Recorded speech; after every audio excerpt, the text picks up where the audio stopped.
en cada patología y ejercicio físico, y buscando también otras características, ¿no? Y siempre tienen que enfocarse al contexto, ¿no? Al contexto general de la persona que tengan para entrenar. ¿No? En cuanto a la edad, si está controlada la patología, si está medicado, ¿no? Tienen que hacer toda una anamnesis de ese individuo en particular, ¿no? Bueno, más allá que estemos hablando de una patología cardiovascular, existe a veces, o la mayoría de estos pacientes, todo depende del contexto, no puedo meter a todos en la misma bolsa, pero siempre haciendo un contexto existe cierta tendencia de estos pacientes a una intolerancia al ejercicio, que muchas veces lo lleva debido a su patología, o sea, a la sensación de disnea ante el esfuerzo, de la falta de aire, quizás también a una baja percepción del ejercicio físico, a la inactividad física, al no querer hacer actividad física, y esa intolerancia a veces al ejercicio, intolerancia porque por ahí empiezan un programa de entrenamiento y lo dejan rápidamente, o tienen esa percepción. Por eso hay que tener cuidado cómo uno va progresando con las cargas con estos tipos de pacientes, cuando vean que tiene una patología, sobre todo cardiopulmonar, y empezar a trabajar de forma progresiva en el tiempo, pero sin acelerar los pasos, ¿no?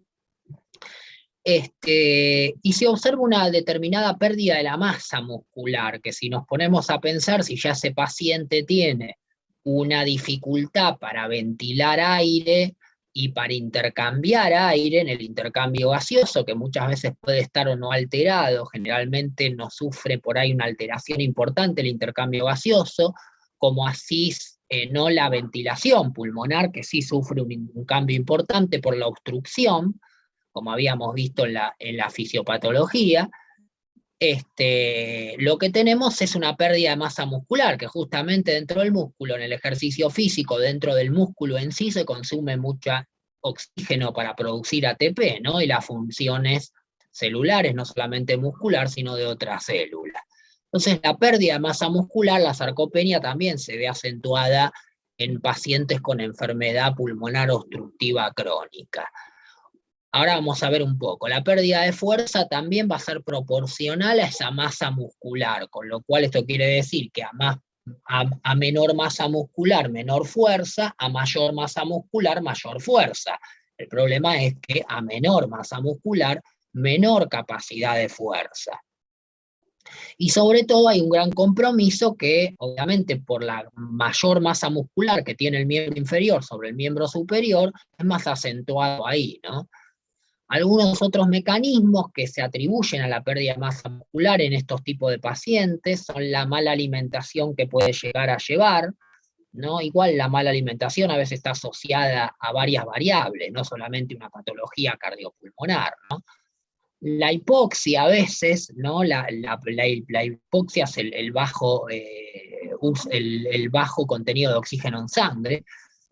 El uso prolongado de corticoides, recuerden que muchas veces los corticoides suelen ser utilizados para provocar o revertir la bronquioconstricción e ir hacia una bronquiodilatación, ¿no? Entonces, el uso prolongado de corticoides, justamente para favorecer un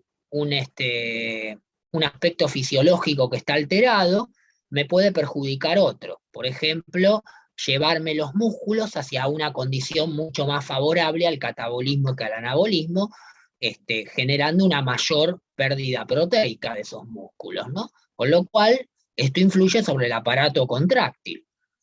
Entonces, muchas veces hay que tener cuidado en estos pacientes, preguntarles qué medicación toman, si sabemos que toman corticoide durante tiempos prolongados. Obviamente todo esto va a seguir favoreciendo la pérdida de masa muscular, pero habría que contrarrestarla con ejercicio, por lo menos del tipo de fuerza, y ir manejando todas estas condiciones, ¿no? Ir tratando de hacer una anamnesis para entrar en esta cuestión. Entonces, el mayor beneficio de la fuerza en estos pacientes son el mantenimiento y la ganancia de masa muscular, obviamente, consiguiendo así una mayor producción de fuerza. Los objetivos sobre la resistencia de fuerza y la potencia. O sea, básicamente yo lo que necesito es mantener la masa muscular que tenga, aumentarla en lo posible. Con esto voy a mejorar también el consumo de oxígeno a través de los tejidos, porque voy a tener más tejidos consumiendo oxígeno, con lo cual eso va a favorecer a la demanda de oxígeno por parte de esta mayor masa muscular. Y los objetivos es poder hacer más fuerte a ese individuo, o sea, que pueda aplicar la fuerza en un menor tiempo que el que la aplicaba. Esto quiere decir que sea más potente, quizás no en una potencia relacionada como en el deporte, pero sí en la aplicación de fuerza, o sea, que pueda aplicar fuerza en las actividades de la vida diaria en tiempos menores que las aplicaba antes, ¿no? Y en definitiva también ir sobre la resistencia a la fuerza, que es la capacidad de realizar fuerza en tiempos prolongados, ¿no? Y evitar, tratar de contrarrestar la rápida aparición de la fatiga, ¿no? Que perjudique a ese rendimiento de fuerza. Porque muchas de las actividades de la vida diaria constan de mantener una cierta resistencia a la fuerza y también tener una determinada potencia, ¿no? Un tiempo de aplicación. Bueno, básicamente como metodología y dosificación podemos aconsejar o tener la idea de que de esto todo depende de los medios, de las cargas que ustedes tengan para trabajar. Esto lo van a hacer ustedes en un análisis posterior a empezar a entrenar a un sujeto, pero utilizar máquinas de resistencia o pesos para grandes grupos musculares, ¿no? Pesos libres, máquinas, sobre todo empezar a enfocar en el miembro inferior y en la zona media. Inicialmente pueden ser ejercicios sin carga, o sea, con el propio peso corporal, pero sabiéndolos, obviamente, seleccionar, ¿no? La selección del método dependerá más de la disponibilidad y necesidad del paciente. Acá en realidad el método que ustedes apliquen para ordenar esos ejercicios depende de esa disponibilidad y necesidad del paciente. Bueno, esto es un poco lo que nos pasa no solamente con alumnos que tengan esta patología, sino en general, la disponibilidad del sujeto para entrenar, las necesidades o los objetivos que yo me proponga, y a veces la disponibilidad nos juega un poco en contra porque es muy limitada y tenemos que aplicar estímulos en espacios donde nos queda muy largo entre estímulo y estímulo, porque el tipo no puede aumentar su frecuencia de entrenamiento o lo que sea, ¿no? Entonces, bueno, hay que tratar en lo posible de llevarlo a 3 veces, 2 veces por semana, ¿no? Ahora después lo vamos a ver también más adelante y tener una idea de eso, ¿no? La selección del método, entonces si tengo poca disponibilidad, me convienen los métodos circuitados, por ahí me conviene depende, si quiero enfocar más ese día a un sector corporal que otro, voy a utilizar un método que me permita eso, o si quiero utilizar todos los grupos musculares, esa sesión de entrenamiento, voy a utilizar un método que me pueda permitir eso, y todo depende de la frecuencia, la disponibilidad que tenga, la frecuencia semanal y las necesidades en virtud de los objetivos, ¿no? Bueno, como ejercicio, básicamente esto en realidad es un copy y pego de imágenes de internet, pero que lo que da acá no es que estos sean los ejercicios ideales para estos pacientes, simplemente para ver que tenemos un montón de medios que pueden ayudar a la carga, ¿no? A la planificación y dosificación de la carga, que son ejercicios que clásicamente se conocen como ejercicios de estabilidad, ¿no? Con distintos elementos, máquinas, elásticos, propio peso corporal, bases inestables, bases estables, bueno, todo lo que tenga que ver con el entrenamiento de la estabilidad, de la fuerza, eso lo van a ir dosificando ustedes en virtud de ordenar las cargas que tengan en este tipo de necesidad, en este tipo de pacientes con necesidad. Básicamente esto está para mostrar que pueden utilizar distintos tipos de elementos, como el step para generar planos declinados, planos inclinados, planos horizontales al piso o más elevados que el piso a través de un step, una base de sustentación más alta que el mismo piso. Bueno, distintas posiciones del segmento del centro de gravedad en relación a la base de sustentación, más cerca, más lejos, ¿no? Base de sustentación más abierta. Bueno, esto tiene que ver más que nada con la dosificación o los parámetros o las características de un ejercicio en virtud de ciertas capacidades, como la de estabilización, ¿no? Fuerza, resistencia, flexibilidad del sujeto y demás, ¿no? También los métodos, como les dije antes, esto lo van a aplicar ustedes, circuitados, series y repeticiones, circuitos, de qué tipo de circuitos hayan realizado. Esto se desprende un poco de las primeras clases, ¿no? Que dimos en cuanto a la selección de ejercicio, cómo ordenar los ejercicios en la sesión y demás. Bueno, en cuanto a la metodología y aplicación de carga, la principal es tener en cuenta, más allá de la patología, ¿no? Esto es en general la duración y la frecuencia. Básicamente, como todo, se recomienda al menos entrenar de 2 a 3 días por semana, tener mínimo de tiempo, volumen de sesión de 30 minutos como mínimo, tendría que, calculo que entre entrada en calor y progresividad, ser un poco más. Los intervalos de descansos pueden ir de 1 a 3 minutos, dependiendo el grado de disnea y la saturación arterial de oxígeno. Básicamente esto tiene que ver a la intensidad que manejes también, cómo pongas los intervalos, y muchas veces, obviamente, acá lo que tienen que ir midiendo mientras están haciendo ejercicio con este tipo de pacientes, la disnea, si se presenta disnea, sensación de falta de aire, ¿no? Porque por ahí está haciendo un ejercicio de una intensidad baja, progresiva, y empieza a sufrir disnea por bronquiodilatación, por bronquioconstricción, perdón, producida por el ejercicio. A veces pasa, después lo vamos a ver, pero básicamente no debería pasar si es que la patología está tratada, ¿no? Y no necesariamente la única variable que te lleve a eso es la patología cardiopulmonar. Hay otras variables que pueden influir en esta sensación de disnea por el ejercicio, pero, por ejemplo, el desentrenamiento del sujeto. Entonces, hay que tener en cuenta eso, ir controlando durante la ejecución, viendo que no aparezca esto. A veces saturaciones bajas de oxígeno en sangre arterial es importante tener en cuenta. Esto se toma con un saturómetro en realidad, que es un aparatito que se pone en el dedo y te mide la saturación de oxígeno, ¿no? Saturaciones por debajo de 85 ya son como para tener en cuenta que está saturando bajo, y vieron que mucha gente necesita oxígeno cuando pasa eso porque hay poca saturación, se está llenando con poco oxígeno la hemoglobina de los glóbulos rojos. Entonces, eso es ya como para no hacer ejercicio, bueno, tener en cuenta si aparece eso, ¿no? Eso se puede medir con un saturómetro, es simple, se lo ponen en la yema del dedo, en el dedo a la persona y te mide la saturación. La intensidad de 2 a 3 series de 8 a 10 repeticiones, usando cargas del 50 al 85% a veces, una repetición máxima, a veces también escalas subjetivas de esfuerzo, toda variable RM, si podés medir, o sea, tener una idea de la intensidad es fundamental.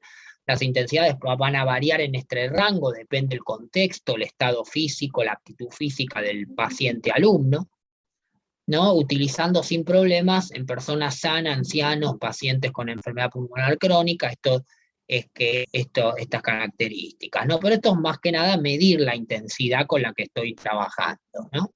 Y tener en cuenta la progresividad. Bueno, también podemos trabajar con demanda submáxima. Esto quiere decir elegir, por ejemplo, para hacer 8 o 10 repeticiones, elegir una carga que cuando el tipo haya terminado en esta cantidad de repeticiones, podría haber hecho 5 o 10 repeticiones más. Ahí estás trabajando un carácter submáximo para 8 o 10 repeticiones. Entonces, si vas manejando la carga, si no tenés manera de medirla, la vas manejando de esta forma, ¿no? Y así vas ajustando la carga que queremos agregando, sacando peso. o bien sumando, disminuyendo repeticiones y series o volumen. Depende cómo queramos jugar con esos componentes de la carga, ¿no? Y entonces, esta también es una manera de enfocarnos hacia la intensidad. Bueno, es necesario el seguimiento de la percepción de esfuerzo de estas personas a través de las tensiones musculares que realizan y evitar a veces las maniobras de Valsalva, aquellas maniobras que hacen con mucha fuerza de retener el aire y aumentar la presión intratorácica, ¿no? Que generalmente puede llevar eso a una bronquioconstricción o a algún evento o algún ataque en un asma o EPOC no controlable, pero hay que tener cuidado con eso, ¿no? Con la retención, la Valsalva.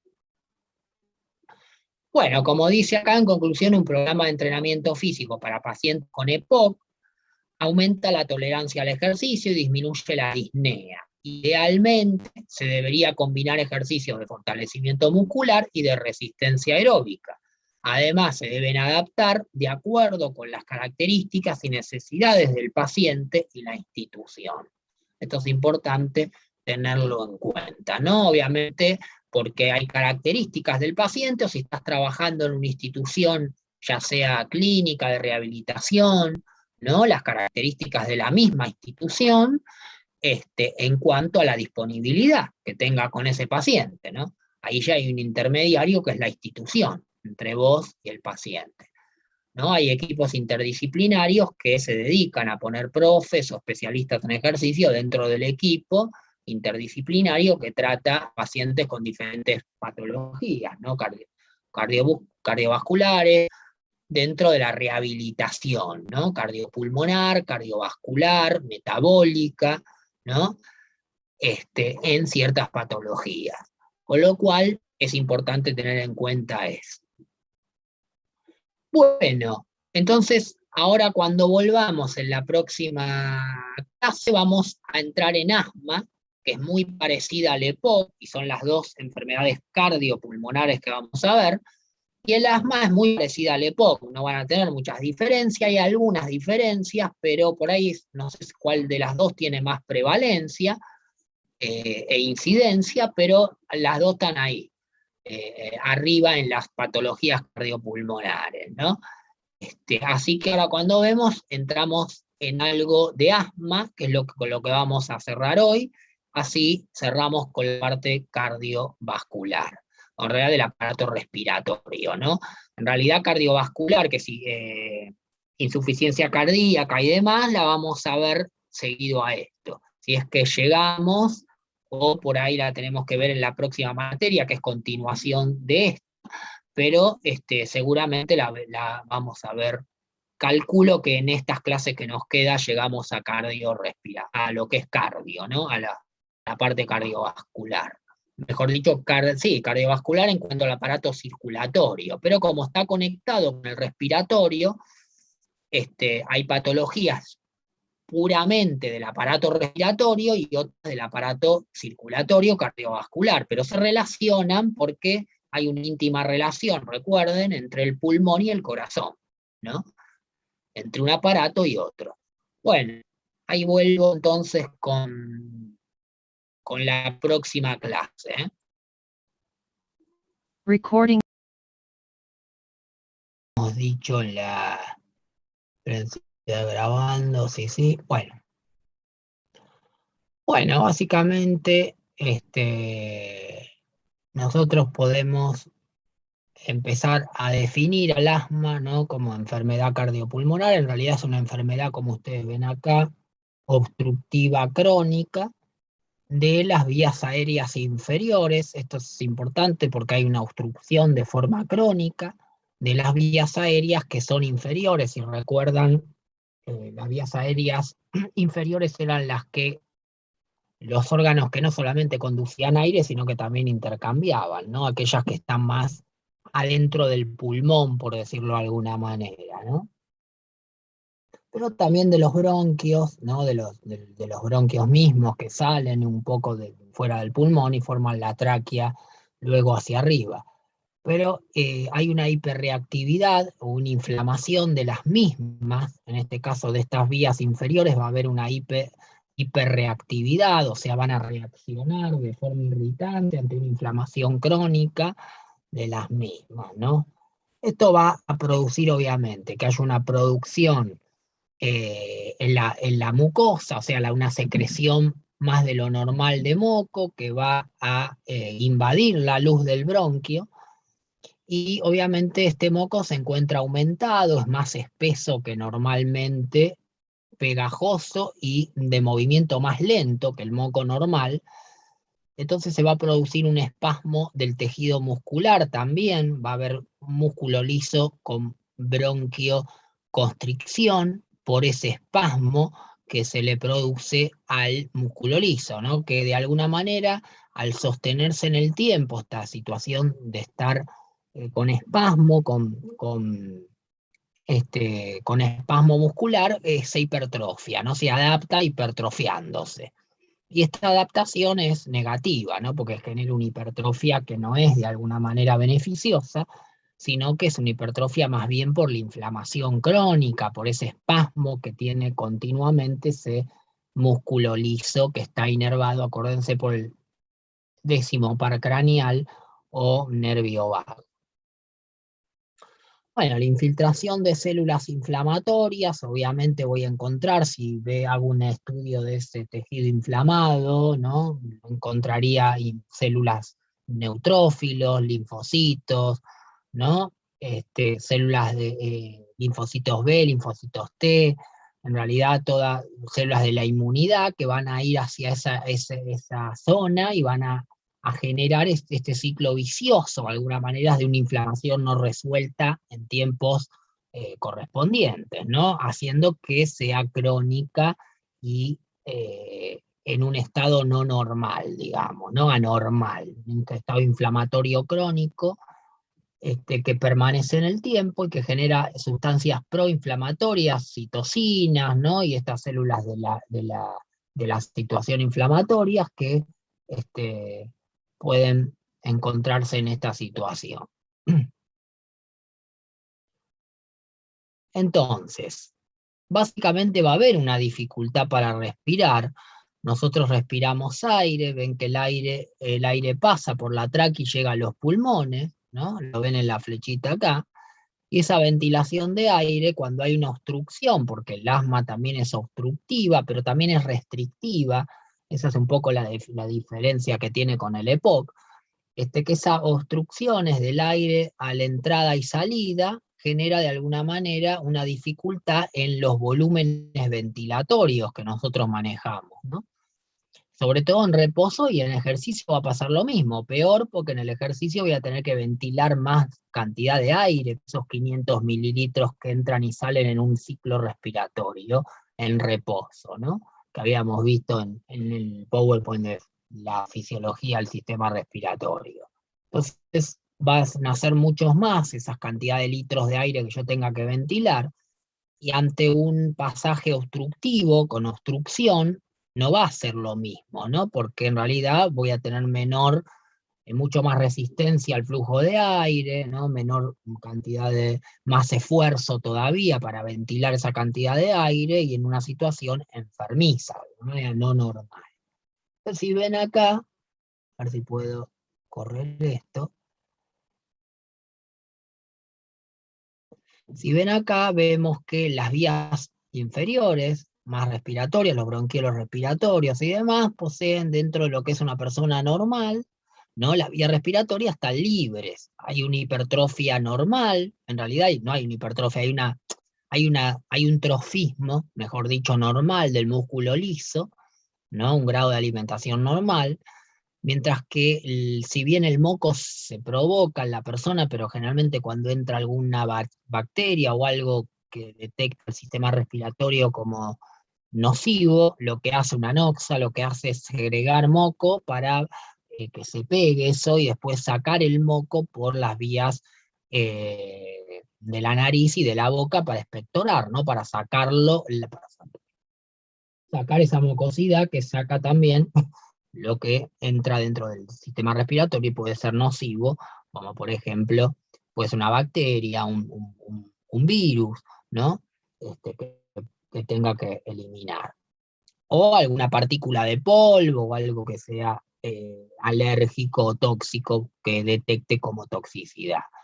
Bueno, pero en la situación del asma, nosotros vemos que hay una situación de una inflamación crónica de estas paredes bronquiales, con lo cual me lleva un músculo liso mucho más hipertrofiado, donde me disminuye la luz, y también secreción de un moco que no es normal, que básicamente es más espeso, tiene mayor dificultad para fluir, y ir fluyendo desde la parte, ir, llevando el flujo desde la parte interna hacia la parte externa y salir, ¿no? Por nariz o por boca, en el estornudo y demás.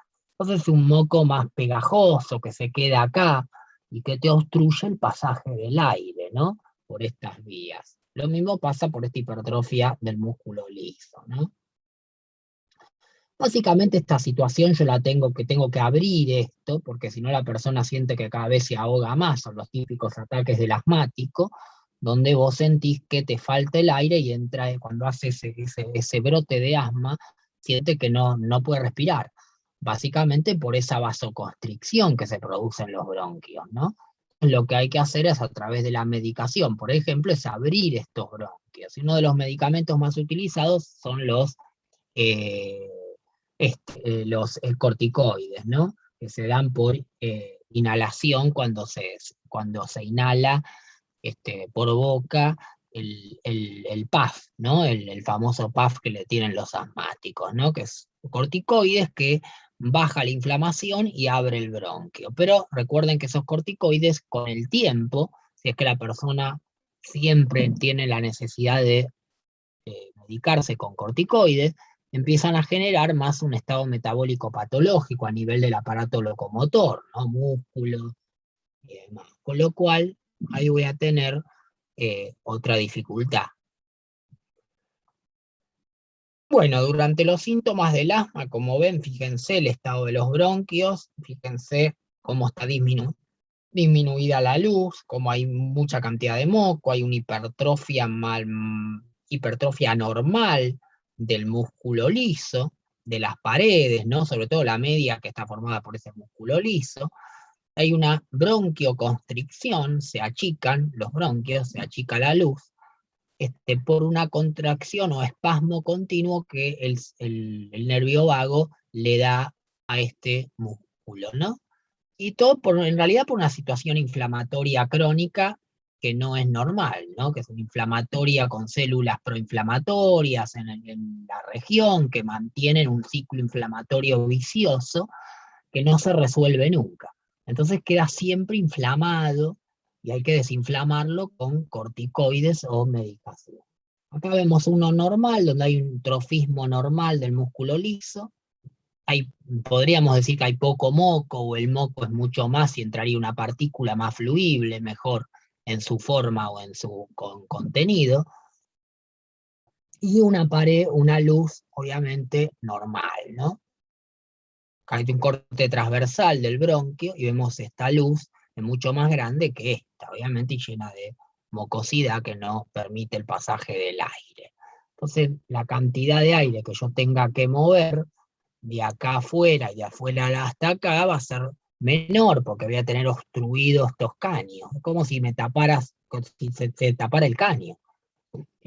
Básicamente en realidad acá no pasa agua, por estos caños pasa aire, pero es básicamente lo mismo. No pasa fluido, sino que pasa un gas.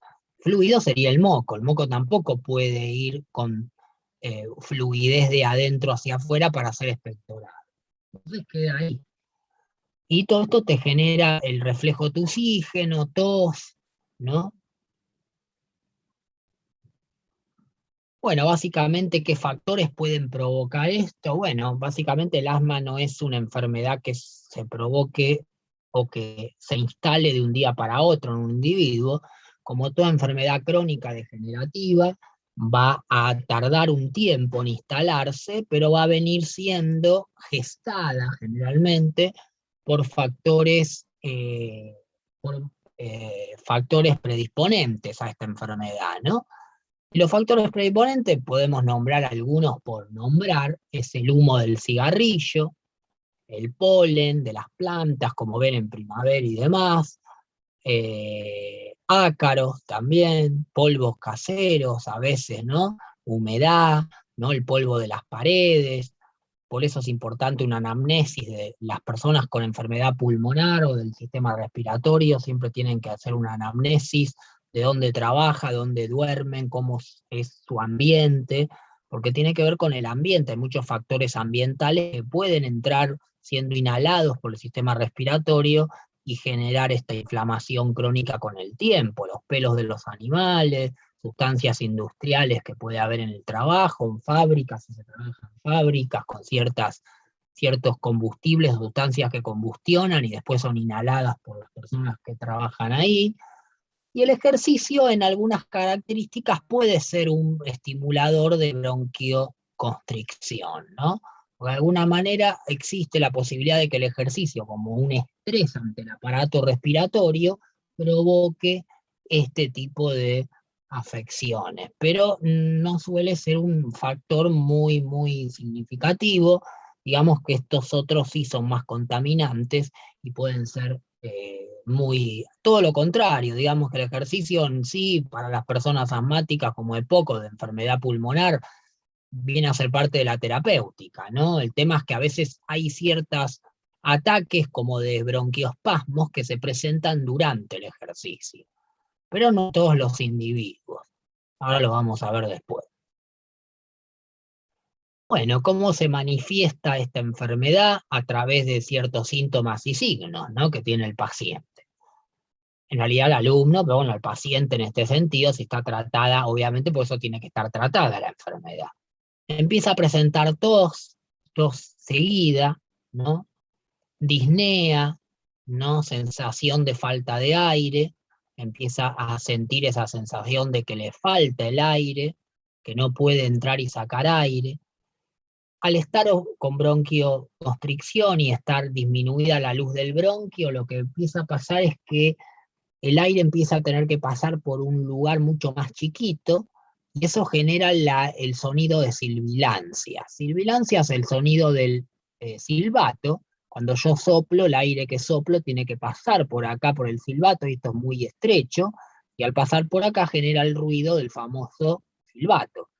Con lo cual pasa lo mismo en un bronquio con constricción, ¿no? Con reducción de la luz.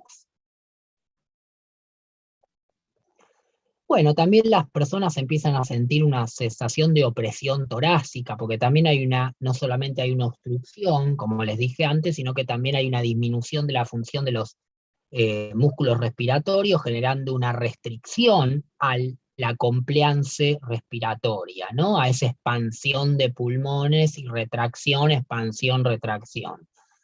Ese juego que lo permite la ventilación, que está dado por músculos esqueléticos como el diafragma, los intercostales y demás, empieza a generar una compliance menos efectiva, con lo cual la persona siente como que los pulmones no pueden expandirse con gran claridad, es como si estuviesen encadenados, ¿no? Que no se pueden expandir ante la inspiración y la expiración de forma normal, con lo cual va a haber una sensación de opresión torácica, ¿no? Como se dice eso. Entonces, muchas veces gente se asusta, piensa que va a tener un infarto. Igual hay veces que el ataque de asma también hay muchos factores psicológicos, también hay que decirlo, y que pueden predisponer a ataques asmáticos o sensaciones de bronquioconstricción, ¿eh? Sí, Juan, Aumento de la producción. yo te iba a preguntar eso, porque escuché muchas veces decir que el asma puede ser psicológico. Ahora, después de todo lo que vos nos mostraste, es como medio raro decir que es psicológico, porque si existen todas esas obstrucciones. Sí, obviamente existe esta condición inflamatoria patológica, pero habrá que ver también si la persona por momentos, habrá que hacer un diagnóstico diferencial si no tiene esas sensaciones por ataques de pánico, depresiones. Hay que ver en ciertas, ¿cómo se dice?, manifestaciones psicológicas de psicopatología, puede ser que manifiesten una sensación o una bronquioconstricción. Pero Sí, bueno, esa, la opresión torácica sería como la más relativa a eso de algo psicológico. claro, Pero- sí, sería la más identificable quizás. Igualmente, bueno, siempre existen medios de diagnóstico como la espirometría y otros para el asma que en realidad van a terminar de por ahí eh, diciéndole al paciente o al médico mismo si esos ataques son en manifestaciones claras por una lesión del parénquima de los órganos o una manifestación psíquica, ¿no? Pero bueno, sí tiene que ver un poco con un poco de todo, ¿no? Pero bueno, la persona es asmática, vos sabés que lo que primero tenés que hacer es ver si está tratada, ver qué medicación toma, ¿no? Para empezar a hablar de... Lo que ven, por ejemplo, lo que produce es una disminución de la permeabilidad bronquial con caída del volumen expiratorio forzado en el primer segundo. Al caer el volumen expiratorio forzado en ese primer segundo, es que yo expiro menos cantidad de aire en ese primer segundo, que lo que debería sacar. Con lo cual eso te habla de la obstrucción, del parámetro de obstrucción. Igualmente la espirometría no es no, para el asma la espirometría no da un diagnóstico certero, es más certero en el EPOC. En la espirometría, el asma tiene que ser también, más allá de la espirometría que se puede hacer, este, se puede dar una idea de que puedo llegar a tener asma, habría que corroborarlo con otros estudios, eh, además de la espirometría, ¿no? Por eso lo va a determinar el médico y el neumonólogo, o el médico especialista en enfermedades pulmonares, ¿no? Bueno, básicamente es eso, disminuir la cantidad de aire que yo puedo sacar del volumen forzado en el primer minuto, obviamente me va a dar, si yo divido, me va a dar un índice que tiene que estar dentro del 80% para que sea normal. Si está menor o igual al 70%, en realidad en el adulto podría ser normal, pero también puede estar moderado o con complicaciones si es menor, ¿no? Este volumen expiratorio forzado en el primer segundo. Entonces, básicamente eso lo va a determinar el médico, ¿no? En realidad ya la persona te va a venir con el diagnóstico, si es que lo tiene, si es que lo sigue tratando o no lo dejó. Y básicamente después hay otros estudios para determinar esto, pero bueno, solo la pregunta es, ¿el ejercicio induce bronquiospasmo? Y habría que ver si es solo en los asmáticos que el ejercicio puede producir un bronquiospasmo, ¿no? Eh, bueno, básicamente esperen que me voy a ubicar a ver si estoy...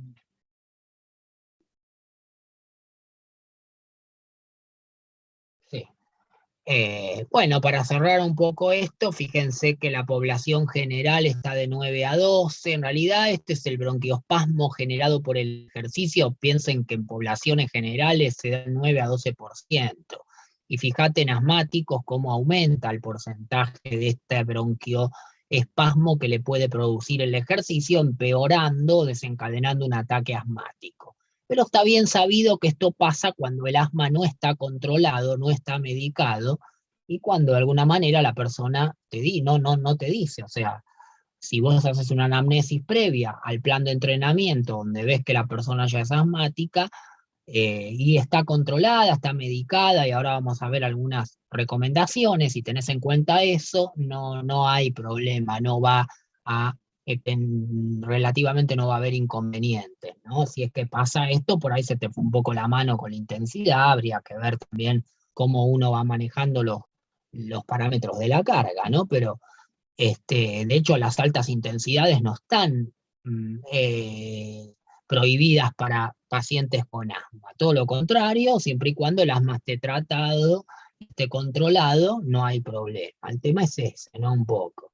Fíjense que los porcentajes van variando, deportistas que hacen deportes en clima frío tienen un 50%, ¿no? Rinitis alérgica, que es como una inflamación de la mucosa del sistema respiratorio, por una cuestión alérgica, también tenés entre un 35 y un 40%, y en deportistas, bueno, un 14, un 23, siendo un poco más alto que en la población general, ¿no? O sea, la prevalencia de bronquiospasmo inducido por el ejercicio no es muy, es bastante alta en el asmático, pero cuando no está controlado el asma.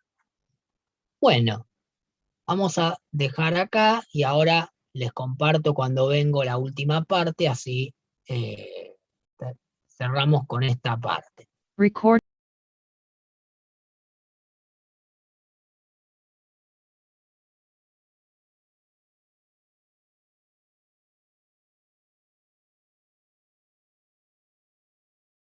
Prueba de esfuerzo, o sea, dice causa de disneas de esfuerzo con pruebas de bronquioprovocación negativa. O sea, si se realiza una prueba de esfuerzo, se genera una o sea, se provoca una bronquioconstricción y es negativa, básicamente podemos descartar que no es por el esfuerzo, pero hay otros factores que justamente pueden generar esa eh, bronquio, como es bronquioconstricción ante el esfuerzo, que justamente tienen que ver con la mala condición física, la disfunción de cuerdas vocales, laringomalacia inducida por esfuerzo, hiperventilación inducida por el ejercicio. Esto tiene que ver también por la mala condición física, alteraciones del metabolismo muscular, percepción excesiva de disnea durante el esfuerzo, o sea, percibe excesivamente la falta de aire cuando empieza a hacer un esfuerzo, pasa del reposo al esfuerzo, alteraciones del metabolismo muscular, enfermedad pulmonar o cardíaca oculta, que eso por eso es que ante el esfuerzo, si se manifiesta una bronquioconstricción y algún ataque de este tipo, hay que empezar a estudiar, ¿no? Y estenosis trocleal o intra o extratorácica, ¿no? Traqueal, perdón, estenosis traqueal. Estenosis es achicamiento del conducto de la tráquea, ¿no? Por alguna cuestión intratorácica o extratorácica. Pero eso hay que estudiarlo y hay que verlo, ¿no?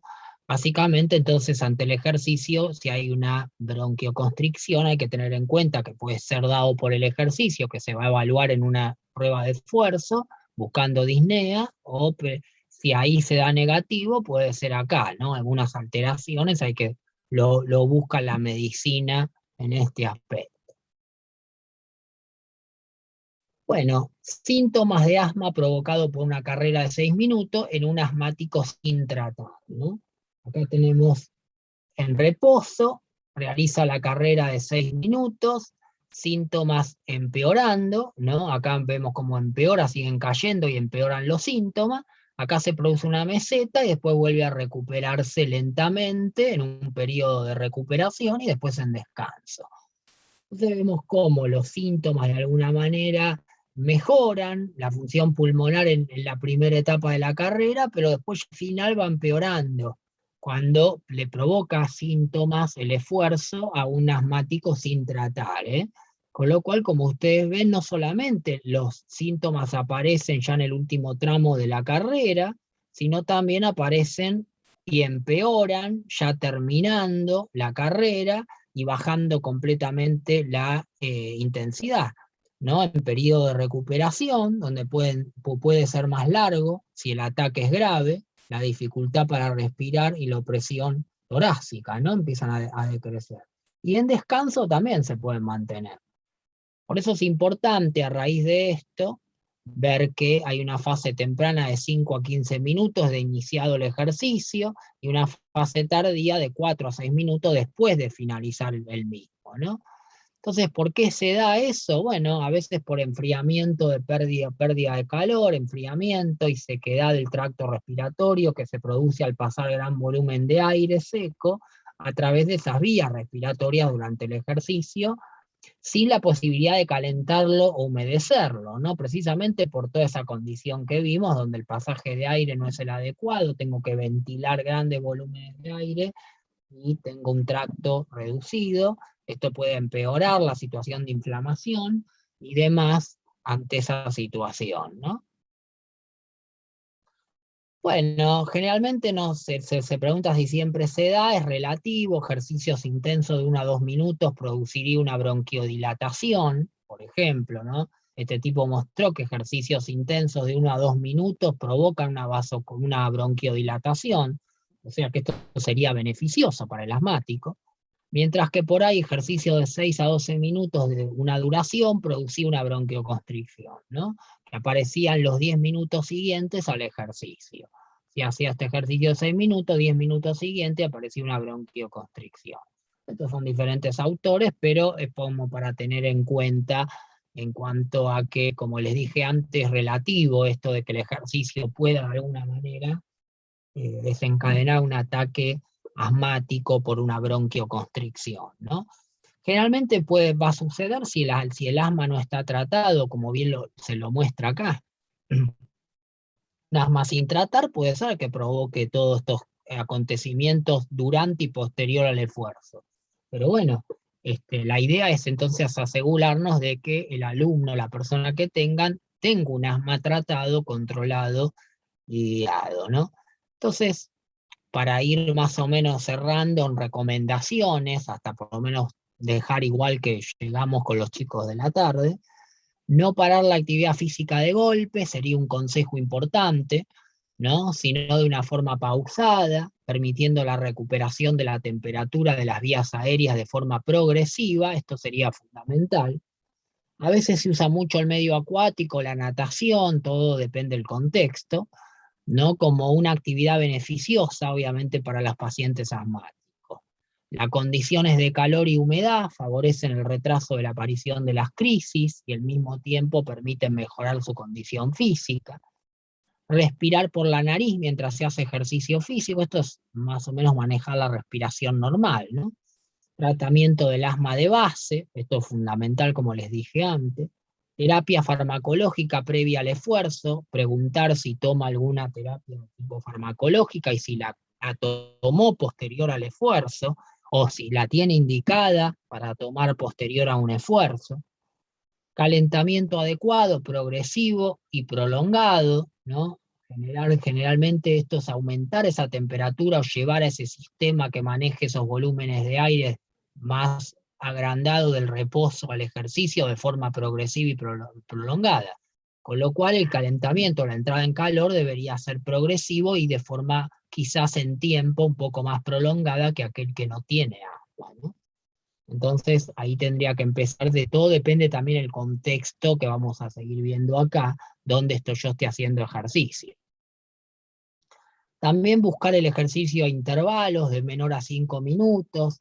Y acá lo que les decía antes, ¿qué ambiente? Ambiente cálido y húmedo en el lugar de la actividad. O sea, buscar este tipo de ambientes que es el más favorable para el asmático, ¿no? O sea, si un parque un día es 0 grados, va a estar un poquito complicado, pero bueno, todo depende también por eso la duración y la prolongación de la entrada en calor, ¿no? Para acondicionar ese aparato respiratorio.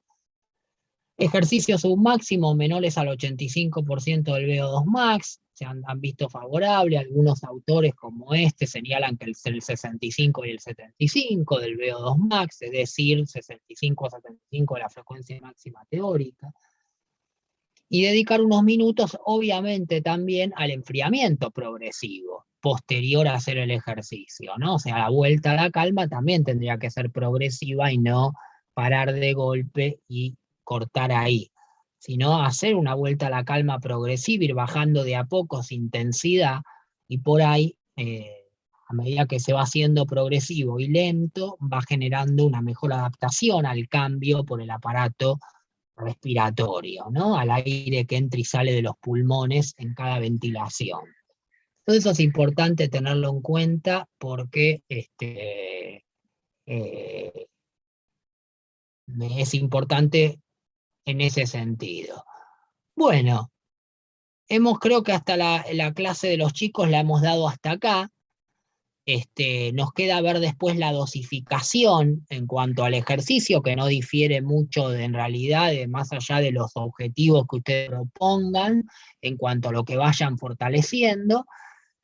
También tiene las mismas indicaciones en cuanto a lo que veamos después de protocolos de fuerza y resistencia, va a ser un poco lo mismo.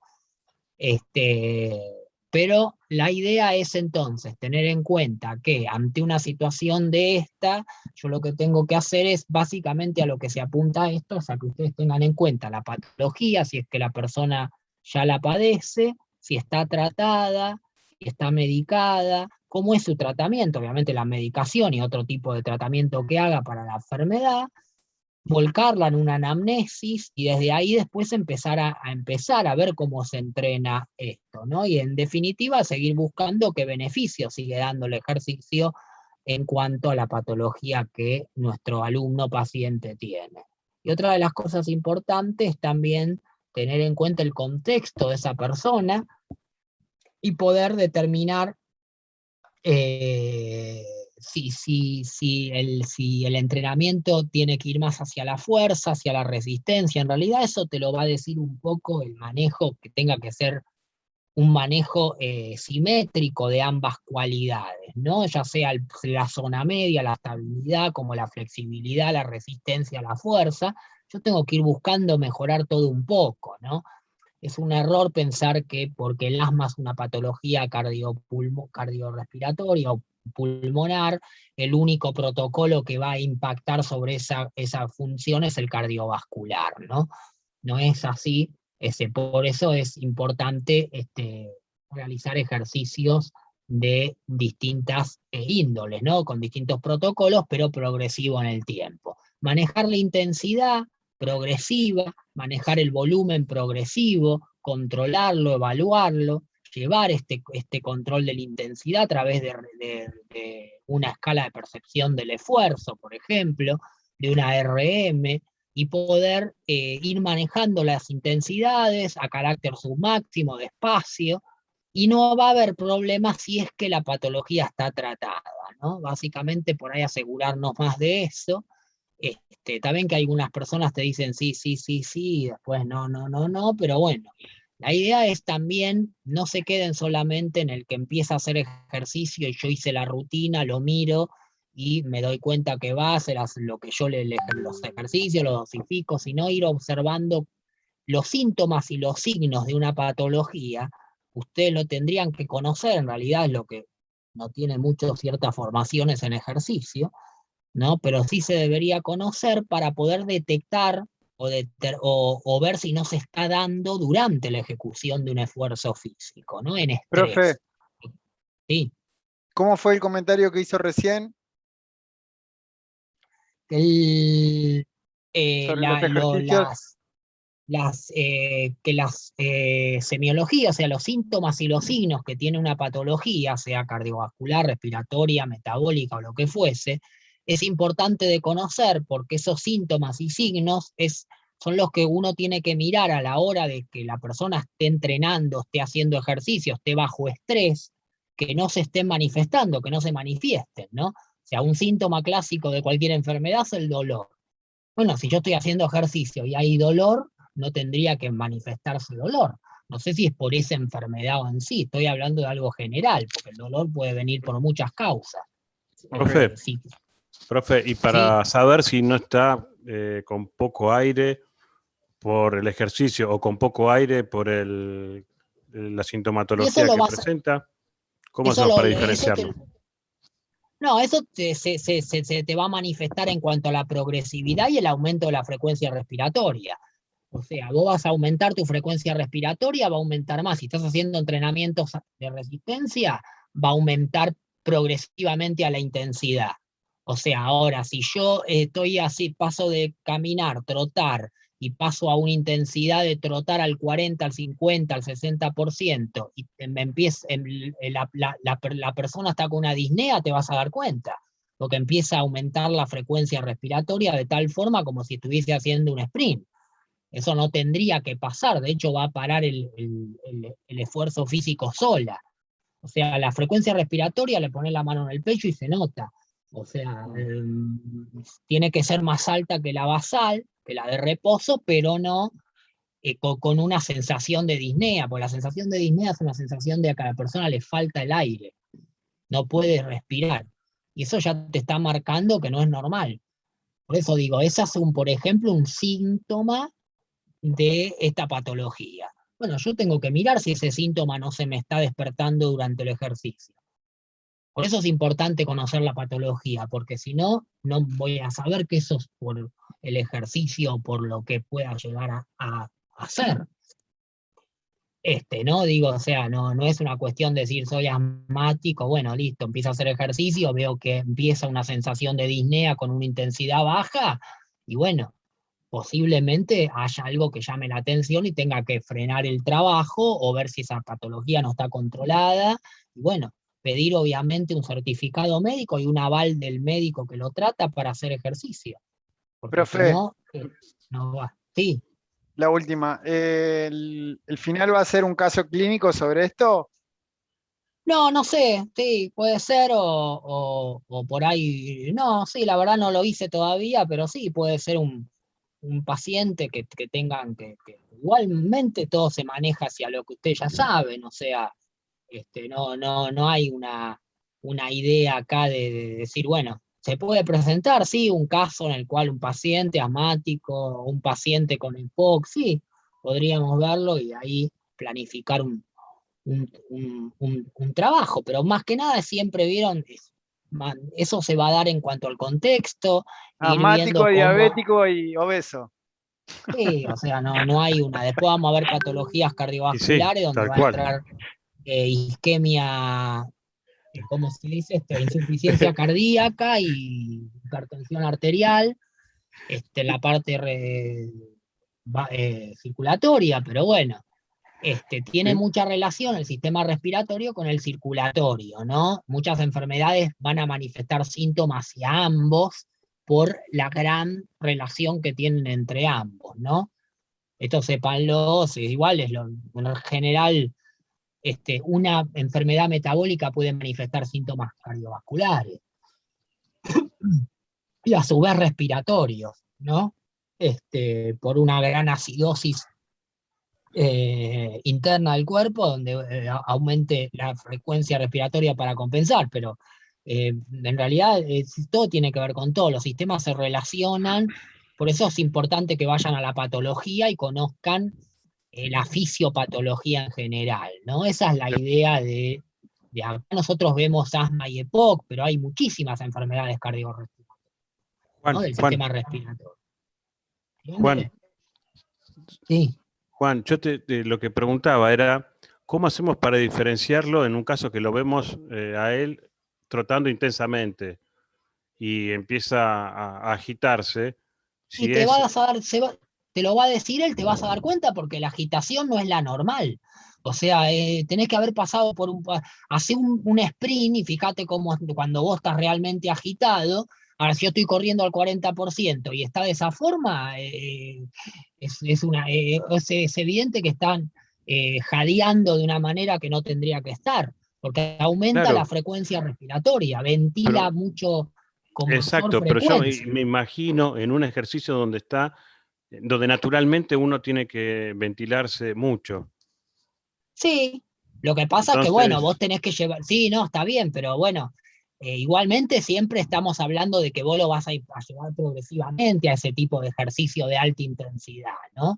O sea, si vos ya ves que la persona tiene la enfermedad tratada, de que está bien, o sea, de que vos ya venís entrenando, es raro, nunca te hizo esa manifestación, cuando trabajes en alta intensidad no vas a tener relativamente grandes problemas si es que es cierto que la enfermedad está tratada y está bien estabilizada, ¿no? Ahí no vas a tener, lo vas a ver jadeando, pero por la misma acción de la alta intensidad, pero no le va a generar un ataque asmático, que es muy diferente a el jadeo profundo de un sprint. También eso es cierto.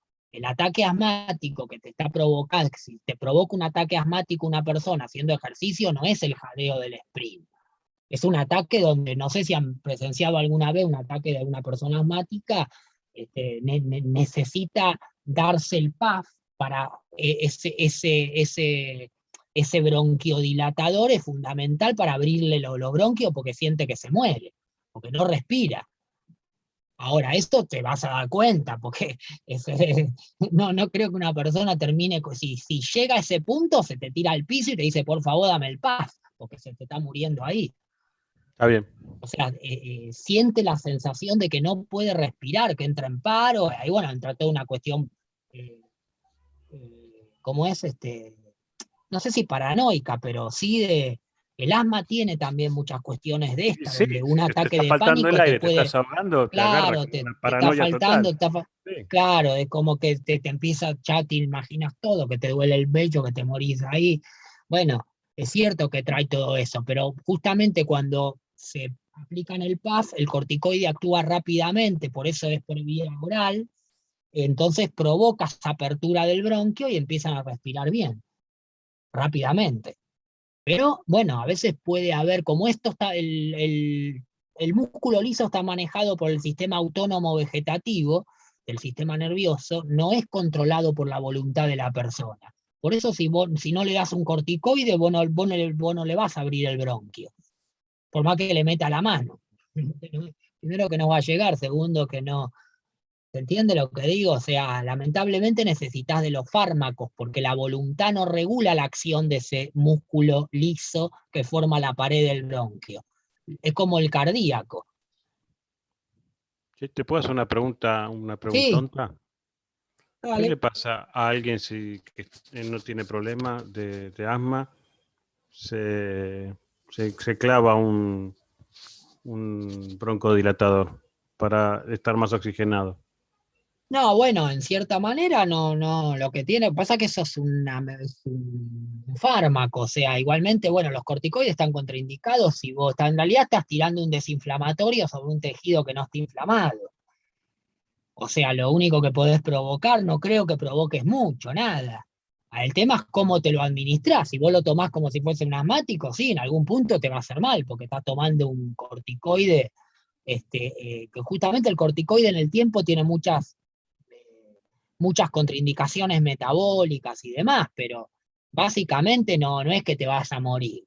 No es que abrís más, a ver, quizás sientas la sensación que abrís más los bronquios, pero el bronquio no se va a abrir más de lo que está abierto normalmente. Quizás eso es un efecto placebo porque te tiraste el PAF, pero no es que, eso, No es por que ejemplo, si vos mecánicamente lo usás, hacen. claro, Está no bien. es que vas a abrir más el bronquio de lo normal. No, eso no va a pasar. Ok. Eso no va a pasar. Lo que sí haces eso seguidamente, porque es como tomar una pastilla sin tener nada. Muchas pastillas uno las toma también sin tener nada y no terminan generalmente produciéndote la muerte, por ejemplo, o algo patológico, pero sí con el tiempo, ¿no? Hay personas adictas a los desinflamatorios que generalmente con el tiempo pueden generar lesiones ulcerosas a nivel del sistema gástrico. Bueno, pero hay que ver si toma, porque también como el dolor es subjetivo, capaz que hay gente que te dice que le duele siempre algo y siempre toma cosas. Pero bueno, eso no va a pasar así en el PAF, ¿no? Justamente que la mayoría de los asmáticos tienen que preguntar siempre y asegurarse de que ese PAF esté a mano. Porque si a vos te hace un ataque asmático haciendo ejercicio, necesitas eso. ¿Cómo lo vas a pagar? ¿Se entiende? Igual ya la gente que está tratada ya lo sabe. Muy difícil que no saque eso, ¿no? Que no lo tenga a mano, me refiero. Pero sí, ustedes lo tienen que saber. Bueno, ahora cuando venimos en la próxima clase y les dejo grabada estas y seguimos la clase que viene con asma, que queda poco y ya después entramos en cardiovascular. Bueno, gente, ahí vengo. Perfecto. Listo.